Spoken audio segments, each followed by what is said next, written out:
Hello, Brian with CPI Technologies. Today I'll be showing you some basic functionality and some basic functions on the Toshiba brand copier.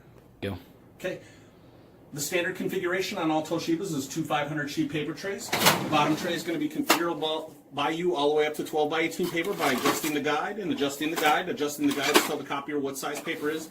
You can do 12 by 18 in the bottom tray. You can do up to 11 by 17 in the main tray here. It does also have a main bypass over here on the side, which will hold up to 50 sheets of paper. You'll flip the lever, load the paper, adjust the guide, flip the lever back, and you're ready to make copies from the bypass. If there is a misfeed, the paper will come up from the right-hand side, go through the center of the machine over to the finisher. So if there's a misfeed, there's only a couple places we'll need to look. The first one is going to be on the right-hand side.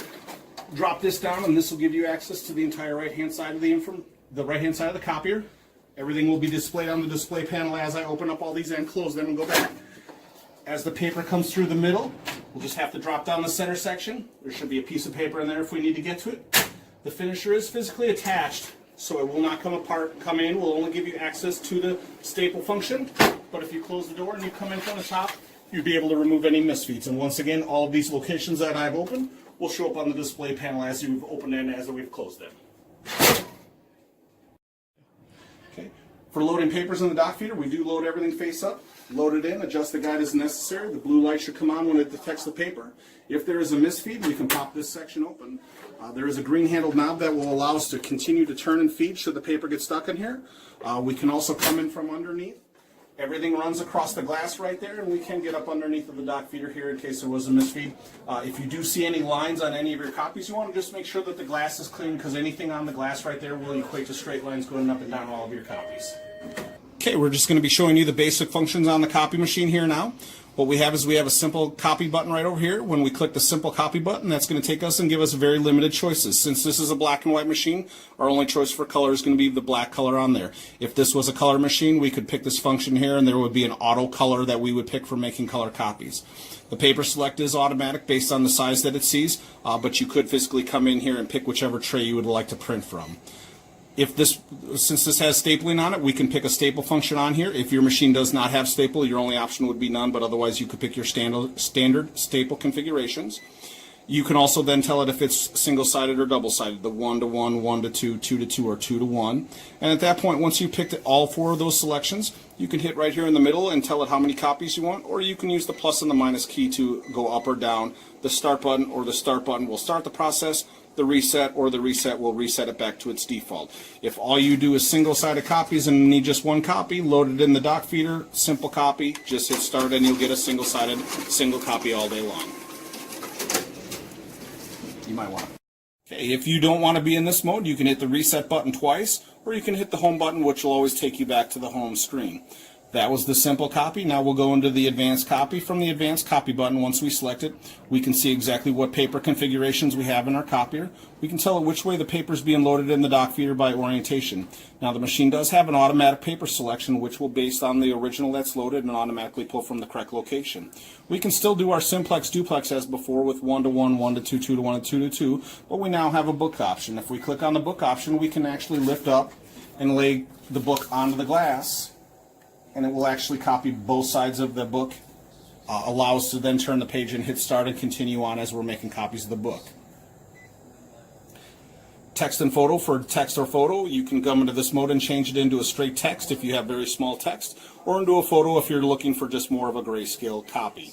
The finishing will automatically go into the sort mode once we load something in the dock feeder, but from the sort menu, from the finishing menu, we can come in and pick our staple locations as before. We can also tell it not to sort and do a group setting, so that would do all of our page 1s, then all of our page 2s, all of our page 3s, versus a standard 1, 2, 3 sort or collate. It does have a rotational sort, which will allow the machine to pull from one tray in one paper configuration and one from the other paper configuration and do an automatic rotate for us.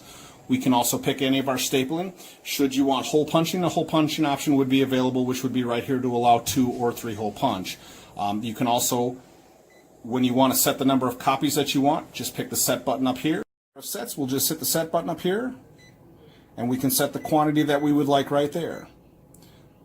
Last button on here is the standard reduction enlargement. If we want to go from a preset size paper to a preset size paper, we can tell it what size our original is, what size we want to go down to. So a ledger size copy down to letter size, will automatically set the ratio at 65%. A legal size down to letter will also set the ratio at 78%. We can manually adjust it if we want to at this point by going up or down, and once it hits a 10% increment, it'll go in 10% increments. Or we can use any of the shortcuts if we want to get close to it and then go up or down from there for scrolling, setting the right size zoom ratio. That would be all of the basics. We do have the ability to make copies lighter or darker with the touch of a button down here. Otherwise, by default, it is on auto. It does have an interrupt feature, which will allow you to interrupt a current copy job. And as soon as it pauses, you can load it, make a copy. When you're done, take it off the interrupt mode, hit start, and it'll go back to the previous copy job that it was on. The proof copy will allow me to spit out one set to allow me to make sure all of my settings are correct. Hit start, it would then continue with the remainder sets, and the stop button will stop the copy process. Now, it's not immediate. Once you do hit the stop button, it may take it a minute for it to pause, but at which point you can then go under the job status. If there was an active job, we could highlight it and delete the job should we have made a mistake. Okay, we're going to be showing you the Scan to PC function. The default is going to be Scan, Templates, Public Template Group, should be where the scan to computer is. Now, this can be for more than one person, and in this situation we just have the one location.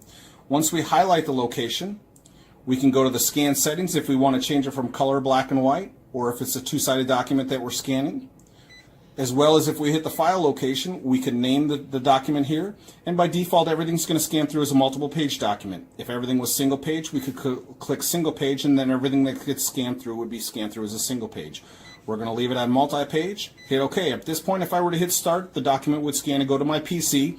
What I'm going to show you is how to move this function to the front screen so you don't have to go through this every time. So if this was your computer and you were scanning to this location, you could hit the little house with the plus up here. We'll ask you for the super secret password. Please check with your admin staff to find out what that password is. Once you've logged in, it will give you an opportunity to place it anywhere where there's a big plus symbol. I would recommend hitting the caret to the next screen, hitting open spot. You will need to name it to the person or the computer that it's going to. I'm just going to put in computer.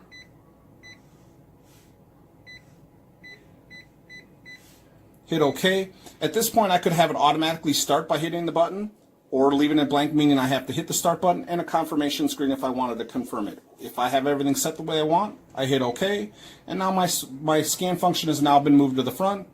Hit the reset, second page, scan to computer. Now I can hit this function instead of going template, public template, and selecting it. I still have the file function to name it, to pick multiple page document or a single page document, as well as the scan settings should I need to scan in color or double-sided documents. And that is how you scan to your computer. Just hit scan when you're ready. And the last thing that we'll be showing you on the copier today is how to replace your toner and to physically turn the machine off. The main panel right here should just drop down. You should have access to your toner. Just push the green lever down. That should push it out a little bit. That should enable you to pull your toner completely out. Take the new one, line it up with the grooves there, and it should just slide in and lock into place. The main power is right here on the black and white models, just in case you need to reset the copier. Okay, that was the basics of how to use a Toshiba copier. Should you need service or should you have any additional questions, somewhere on the front of the machine there should be a blue sticker that will have our 1-800 numbers on it, as well as it'll have your machine ID number. Call either of the two numbers, let us know your machine ID number, the service problem that you're having, or what additional training you'd like, and we can either give you a call to schedule a training or maybe do a video for you based on exactly what you're wanting to accomplish.